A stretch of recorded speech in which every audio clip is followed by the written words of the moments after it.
जिंदाबाद, बहन कुमारी माता जी जिंदाबाद, बहन कुमारी माता जी जिंदाबाद। बहन जी आप संघर्ष करो, बहन जी आप संघर्ष करो, बहन जी आप संघर्ष करो, बहन जी आप आगे बढ़ो, बहन जी आप आगे बढ़ो, बहन जी आप संघर्ष करो,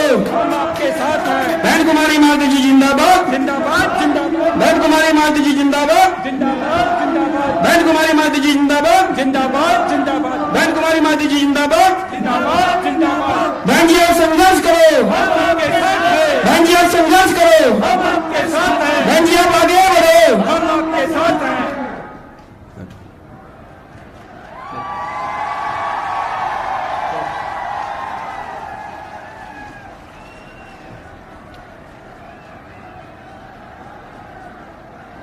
सम्मानित साथियों,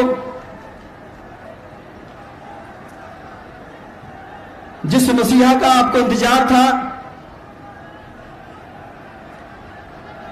बहुजन समाज पार्टी की राष्ट्रीय अध्यक्ष,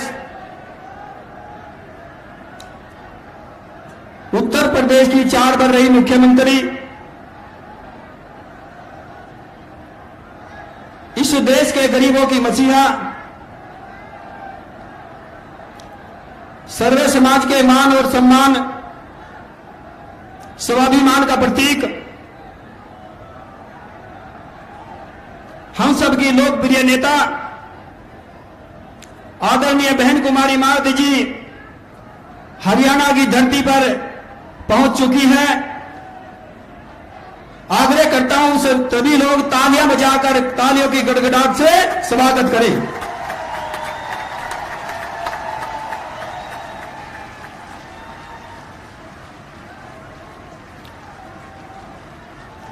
अब मैं हरियाणा प्रदेश के प्रदेश अध्यक्ष भाई राजवीर सिंह सोरकी जी से आग्रह करूंगा कि आदरणीय बहन कुमारी माता जी को सोने का मुकुट भेंट करके सम्मानित करने का काम करें। सम्मानित साथियों,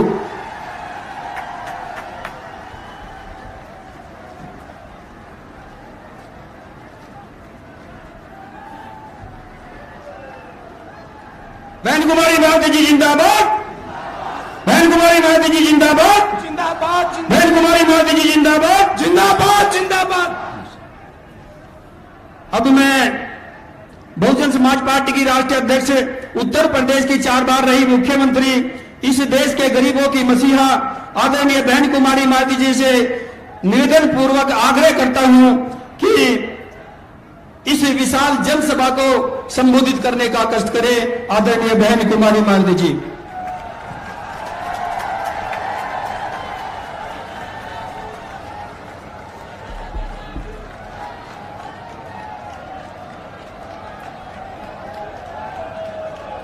बीएसपी की इस चुनावी जनसभा में इकट्ठा हुए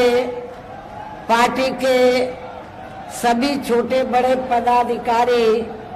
एवं कार्यकर्तागण, आज आप लोग देश में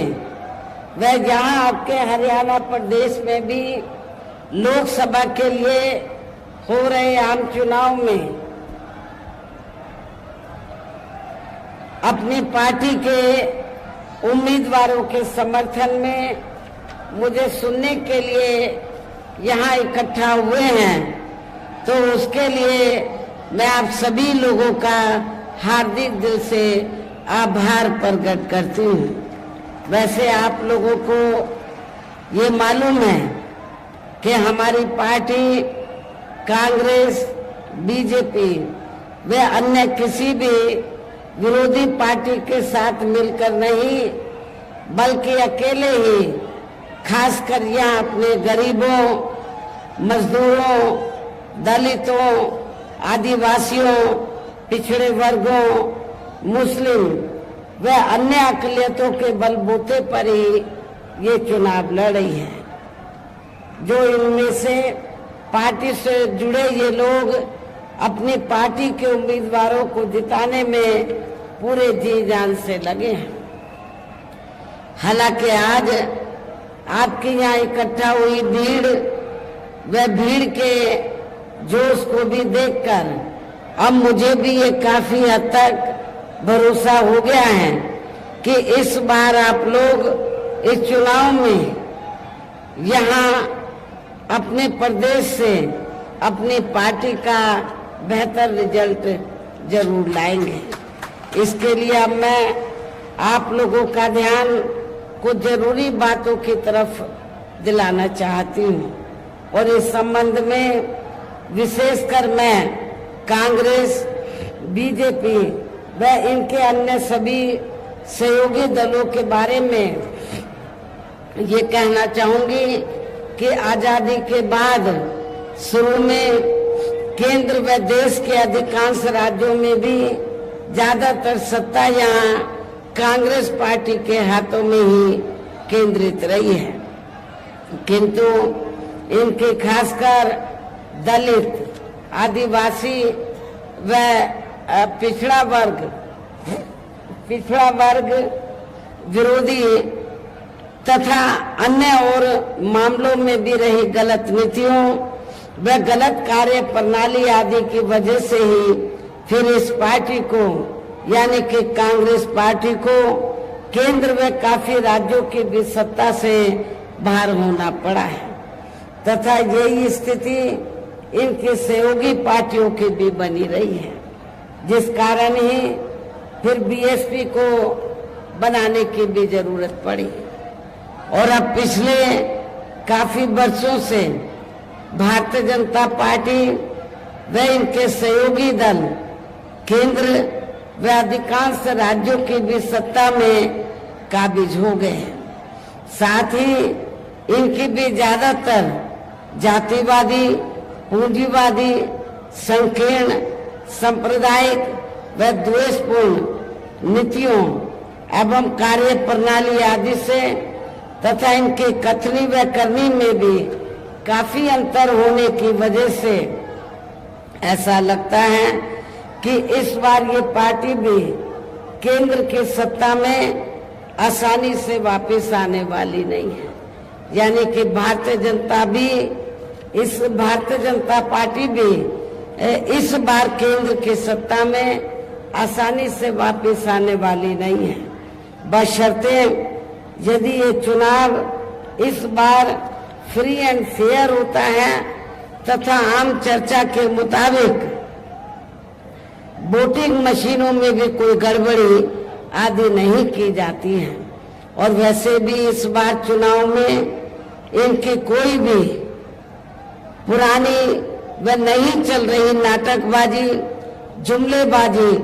व गारंटी आदि काम में आने वाली नहीं है, क्योंकि अब देश की जनता काफी हद तक इस बात को समझ चुकी है कि इनकी पार्टी ने अब तक देश के विशेषकर गरीबों, कमजोर तबकों, मध्यम वर्गीय एवं अन्य मेहनतकश लोगों को जो इन्हें अच्छे दिन दिखाने के असंख्य प्रलोभन भरे वायदे किए हैं तथा अनेकों हवाई व कागजी गारंटी भी दिए हैं, तो उनका जमीनी हकीकत में अभी तक भी इन्होंने लगभग 1/4 हिस्सा भी कार्य पूरा नहीं किया है, बल्कि इसके स्थान पर इनका ज्यादातर समय व ताकत भी या इनके अपने चहेते रहे बड़े बड़े पूंजीपतियों एवं धन्ना सेठों को ही ज्यादा से ज्यादा मालामाल व धनवान आदि बनाने में तथा उन्हें हर स्तर पर छूट देने व बचाने में ही लगी रही है, जिनके अधिकांश आर्थिक सहयोग से ही ये पार्टी व अन्य पार्टियां भी अपना संगठन चलाती हैं तथा चुनाव आदि भी लड़ाती हैं, जिसका काफी कुछ खुलासा बॉन्ड की आई रिपोर्ट से भी हो जाता है। इस संदर्भ में यहाँ मैं ये कहना चाहूंगी, अभी कुछ दिन पहले तो माननीय सुप्रीम कोर्ट ने बॉन्ड के संबंध में जो रिपोर्ट दी है और जो पेपरों में खबर छपी है, तो आप लोगों को ये मालूम है कि बीएसपी को छोड़कर कांग्रेस, बीजेपी व अधिकांश अन्य विरोधी पार्टियों ने इस देश के बड़े बड़े पूंजीपतियों व धन्ना सेठों से बॉन्ड के जरिए काफी मोटी रकम ली है, जिससे ये अपना संगठन चलाते हैं, चुनाव आदि भी लड़ाते हैं। लेकिन बहुजन समाज पार्टी एक ऐसी पार्टी है जिसने 1 रुपया भी किसी बड़े पूंजीपति व धन्ना सेठ आदि से नहीं लिया। इसलिए हमारी पार्टी जब भी चुनाव होता है, संगठन को चलाने के साथ साथ जब भी छोटा बड़ा चुनाव होता है, तो हमारी पार्टी ना तो संगठन को चलाने के लिए, न चुनाव आदि लड़ाने के लिए किसी भी बड़े पूंजीपति से, धन्ना सेठ से पैसा नहीं लेती है। ये भी आप लोगों को मालूम है। लेकिन हमारी पार्टी अपने कार्यकर्ताओं के जरिए, मेंबरशिप के द्वारा या फिर मेरे जन्मदिन के मौके पर पार्टी के लोगों से थोड़ा थोड़ा धन इकट्ठा करके पार्टी के संगठन को चलाती है व चुनाव आदि भी लड़ाती है। ये भी आप लोगों को मालूम है। इसके साथ ही अब ऐसा लगता है कि कांग्रेस पार्टी की तरह ही बीजेपी ने भी केंद्र के तमाम सरकारी जांच एजेंसियों का ज्यादातर राजनीतिकरण ही कर दिया है। इसके अलावा देश के किसान वर्ग भी वर्तमान बीजेपी की सरकार में शुरू से ही अपनी विभिन्न समस्याओं को लेकर काफी ज्यादा दुखी व परेशान रहे हैं और अभी भी हैं। जबकि यूपी में 4 बार हमारी पार्टी की रही सरकार ने इनके हितों का भी, किसानों के हितों का भी हर स्तर पर विशेष ध्यान रखा है। हमने अपने चारों हुकूमतों में किसानों को खेती करने के लिए समय से सस्ते साधन उपलब्ध कराए और उनकी फसल का भी उचित दाम हमारी पार्टी की सरकार ने उत्तर प्रदेश में दिया है। इतना ही नहीं, बल्कि केंद्र में पूर्व की रही कांग्रेस सरकार की तरह ही वर्तमान भाजपा सरकार में भी इनकी जातिवादी, हीन, सांप्रदायिक एवं पूंजीवादी सोच व नीतियों के चलते ही पूरे देश में सर्व समाज में से खासकर गरीबों, दलितों, आदिवासियों, पिछड़े वर्गों, मुस्लिम एवं अन्य धार्मिक अल्पसंख्यक समाज के लोगों का भी पूर्ण रूप से विकास व उत्थान आदि नहीं हो सका है। और इस संदर्भ में वैसे आप लोगों को ये मालूम है कि पूरे देश में यहाँ दलितों, आदिवासियों एवं अन्य पिछड़े वर्गों का सरकारी नौकरियों में वर्षों से अधूरा पड़ा आरक्षण का कोटा भी अभी तक पूरा नहीं भरा गया है। विशेषकर एससी व एसटी वर्गों के सरकारी कर्मचारियों का पदोन्नति में आरक्षण तो अब काफी हद तक प्रभावहीन ही बना दिया गया है। साथ ही केंद्र व राज्यों में भी विरोधी पार्टियों की रही सरकारों में इन सभी वर्गों को प्राइवेट सेक्टर में आरक्षण दिए जाने की व्यवस्था किए बिना ही इनकी सरकारों के ज्यादातर सरकारी कार्य अब प्राइवेट सेक्टर के जरिए ही इनके बड़े बड़े पूंजीपतियों व धन्ना सेठों आदि को ही दिए जाने के कारण अब इनको पूरे देश में आरक्षण का बहुत कम ही लाभ मिल पा रहा है। इसी प्रकार इनका अन्य और मामलों में भी शोषण व उत्पीड़न आदि होना अभी तक भी बंद नहीं हुआ है। इनके साथ साथ मुस्लिम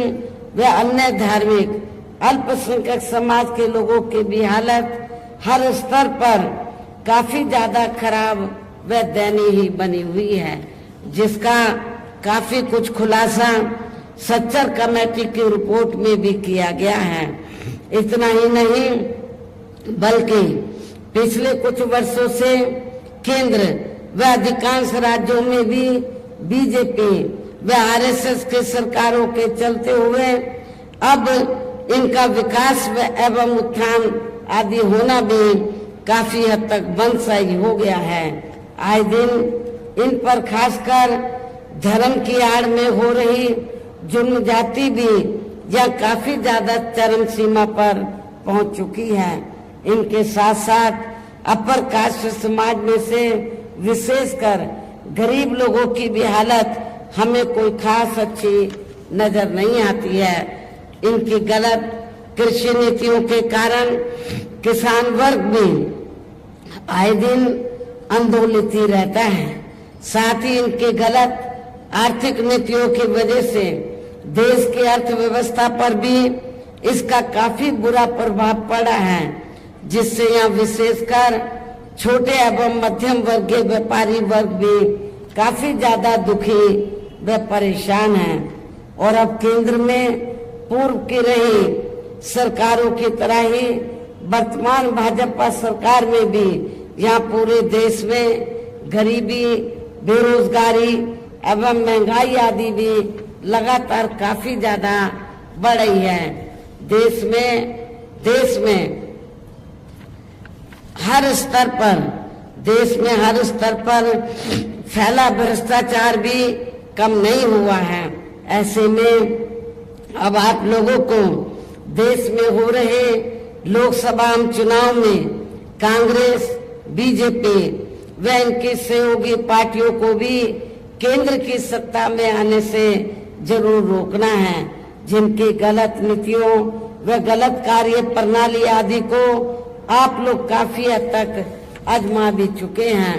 और अब ये विरोधी पार्टियां किस्म किस्म के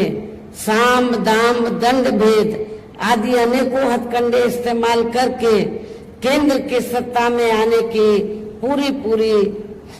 कोशिश में लगे हुए हैं, जिनसे अपनी पार्टी के लोगों को हर स्तर पर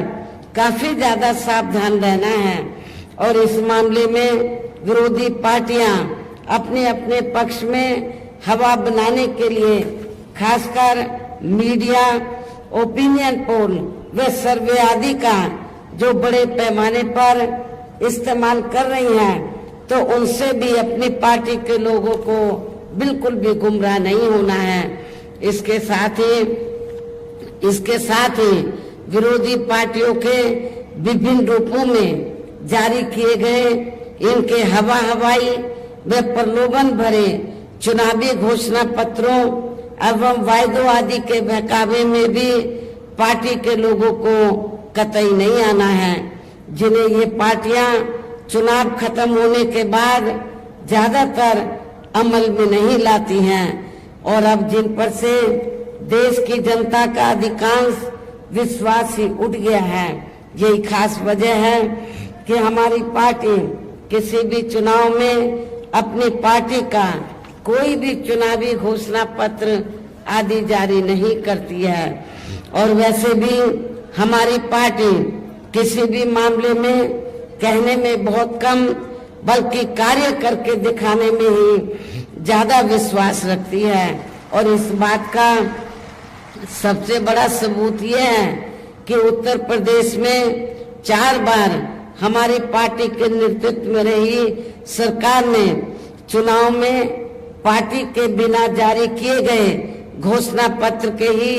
प्रदेश में आम जनहित में काफी कुछ ऐतिहासिक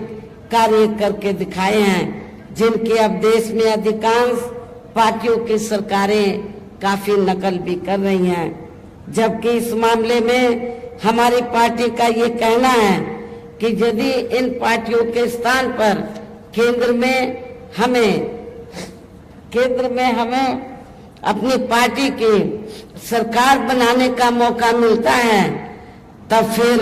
हमारी पार्टी की बनी सरकार केंद्र में जहां अब तक की रही सभी विरोधी पार्टियों की सरकारों की तरह केवल हवाई व कागजी कार्य आदि नहीं करेगी, बल्कि उत्तर प्रदेश की तरह ही जमीनी हकीकत में ठोस कार्य करके भी दिखाएगी। और इस संदर्भ में खासकर मैं ये कहना चाहूंगी, केंद्र द्वारा देश में पिछले कुछ समय से अति गरीब परिवारों को अस्थायी तौर पर फ्री में जो थोड़ी सी खाद्य सामग्री, राशन आदि दी जा रही है, तो उससे इनका स्थायी तौर पर भला होने वाला नहीं है। लेकिन आपको ये भी मालूम है, जब असेंबली का चुनाव होता है और पार्लियामेंट का भी चुनाव अब हो रहा है, तो भारतीय जनता पार्टी और आरएसएस के लोग तो गांव-गांव में जाकर,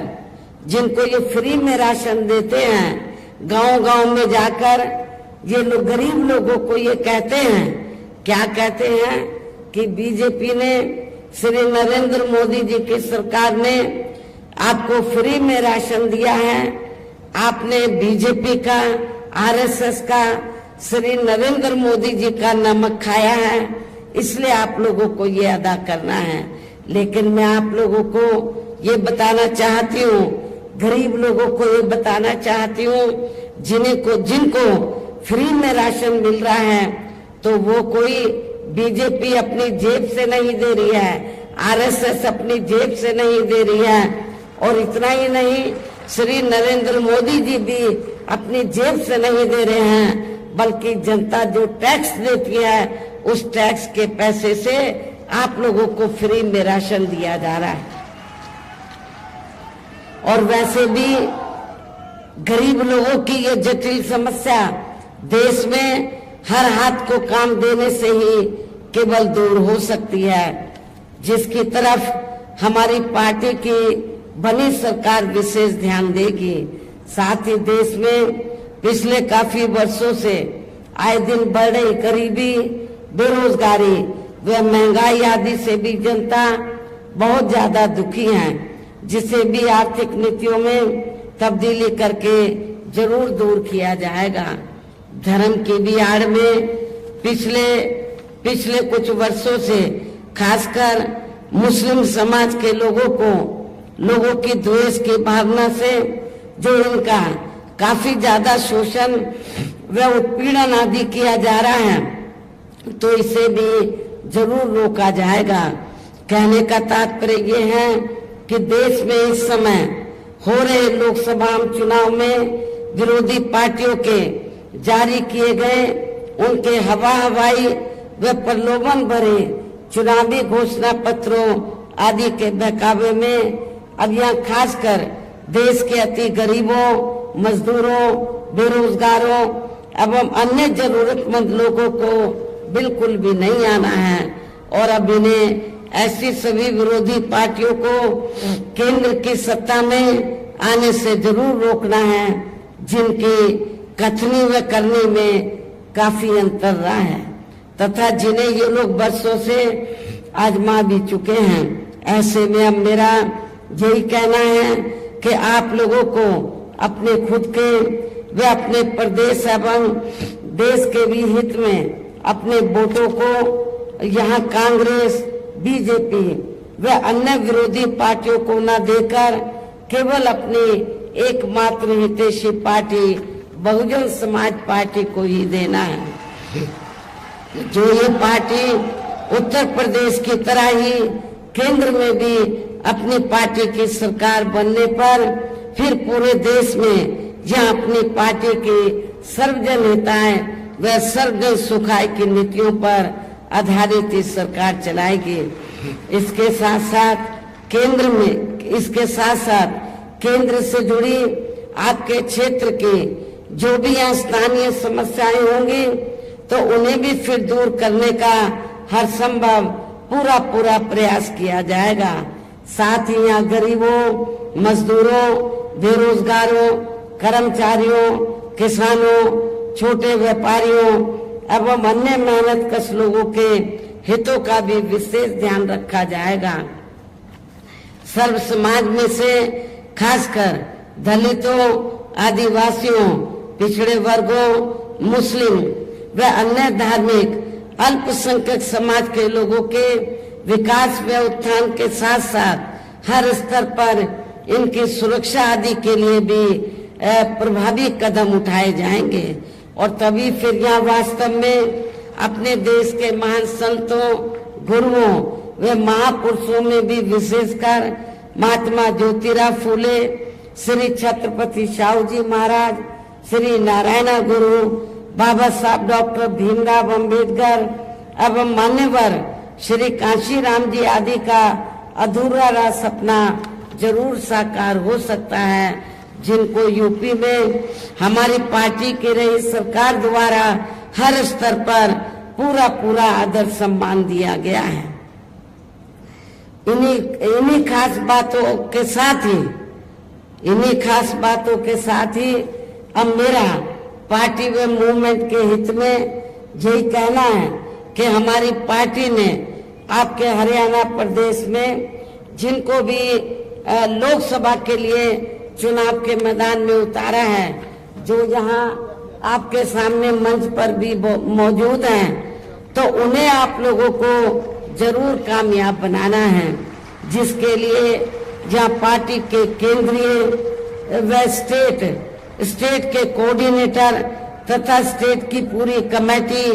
व यहाँ के अन्य सभी स्तर के छोटे बड़े पदाधिकारी एवं कार्यकर्तागण आदि पूरे जी जान से लगे हैं। और अब अंत में मेरा यही कहना है कि आप लोगों को वोट पड़ने वाले दिन यह अपनी पार्टी के सभी उम्मीदवारों को पार्टी का जो चुनाव चिन्ह हाथी है, अपनी पार्टी का जो चुनाव चिन्ह हाथी है, तो हाथी चुनाव चिन्ह के सामने वाले बटन को दबाकर इनको भारी वोटों के अंतर से जरूर कामयाब बनाना है। इस खास अपील के साथ ही अब मैं अपनी बात यही समाप्त करती हूँ। जय भीम, जय भारत।